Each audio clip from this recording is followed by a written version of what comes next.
prosím vás, uvědomujete si, že budete... dáváte majonézu, pane Pavlíčku.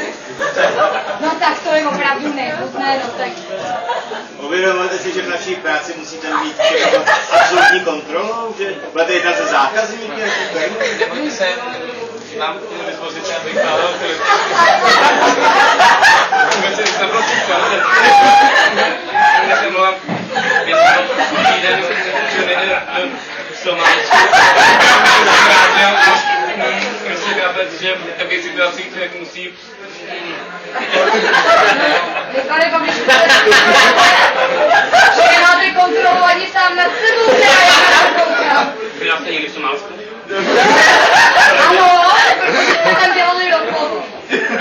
No a to úplně liga. Já jsem to byl v ekologické organizaci a pomáhali jsme lidem a dávali jsme jim poslední zbytky jídla, který jsme měli a teď když se těch dostal do Evropy, aby... Že byste týden nejet, jo, tak to chápu. Ale charitatové šlechtí, to si píšou charita dobrý, tak to udělejeme. Hlavně já vás obdivuji za to, že vy jste byl v Somálsku s nalakovanýma nechtama.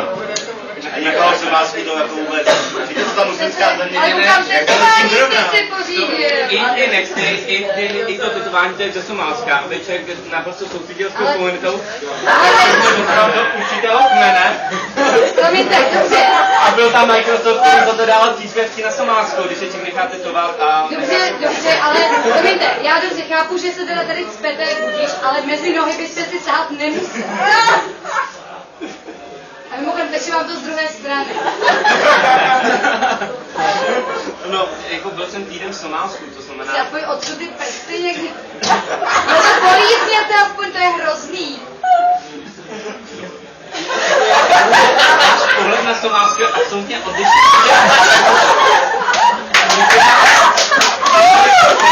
Protože se to v Somálsku konkrétně dělá. To máte ještě z toho Somálska, to nazýváte. Vy jste to dělat úplně jinak. Vy jste tam dělali ropovat, vy vůbec nechápete, jak tam lidi žijou. Vy jste se vůbec nedostali do rodin, vy jste tam vůbec nedělali žádnou ekologii, nic. Tam vůbec. Vy vůbec nechápete to mojí situaci. Já teda... Uklidněte se. Začínám chápat, co tam lidi dělají. Pane Pavlíčku, dejte si ještě jogurt, bude vám to pomůže. Uklidněte se, bude to dobrý. Jasně, dobré. Somálsko bylo to asi těžký. To bude nové posttraumatický stres. Ne, to... Já jsem ti říkala, že máme dělat psychologické poradenství pro naše zaměstnance. Takhle to dopadá. Ano, chtěl jsem šetřit a už vidím, že na tomhle šetřit nemůžu. Už to nevytahuji. Víte, proč jste ropovat napadli? Protože vy nechápete domorodce. Proto jsem tady já, proto mě chcete povýšit. Protože já je chápu, já rozumím potřebám. Já to vidím. Vy jste chtěli, bydlete v hotelu. Vy jste nechápali, co potřebuji.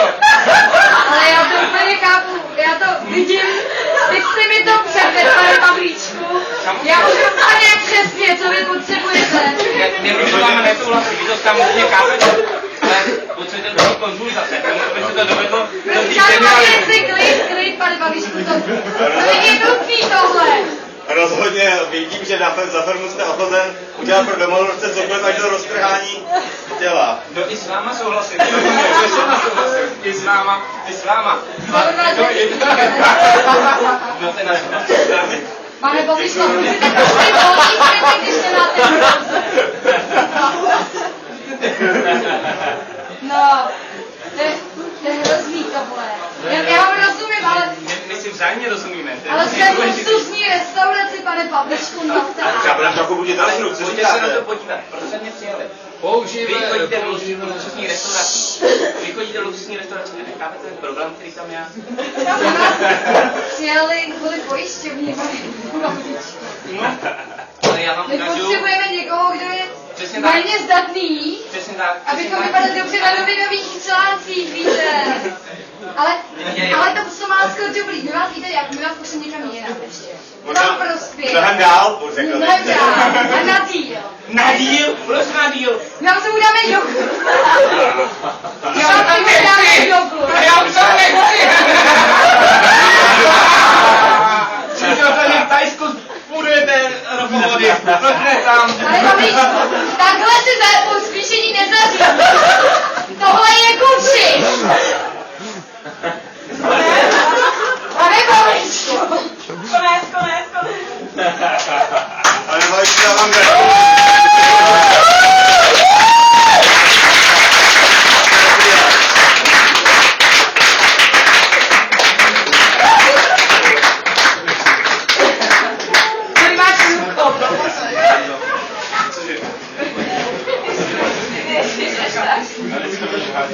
Vidí krásné bytí o Slovensku.